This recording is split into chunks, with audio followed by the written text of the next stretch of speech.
آل پاکستان نمبردار ایسوسی ایشن کی جانب سے نمبردار ملک خالد محمود گجر کو صوبہ پنجاب کا صدر مقرر ہونے پر دل کی اتھاہ گہرائیوں سے مبارکباد۔ جویا نیوز نیٹ ورک پلس کے اسلام آباد سے نمائندے مناج الحسن کی رپورٹ کے مطابق نمبردار ملک خالد محمود گجر کو آل پاکستان نمبردار ایسوسی ایشن پنجاب کا صدر مقرر ہونے پر ایک تقریب کے دوران آل پاکستان نمبردار ایسوسی ایشن کی جانب سے صدارتی پگ پہنائی گئی۔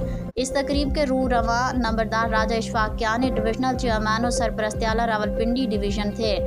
تقریب میں نمبردار چودھری یعقوب صابر مرکزی صدر، نمبردار Malik Ghulam Qamar of Harniali Syeda divisional coordinator و ضلعی نائب صدر راولپنڈی اور مہر سجاد حسین سیال آف جھنگ چیئرمین مشاورتی کمیٹی بھی موجود تھے۔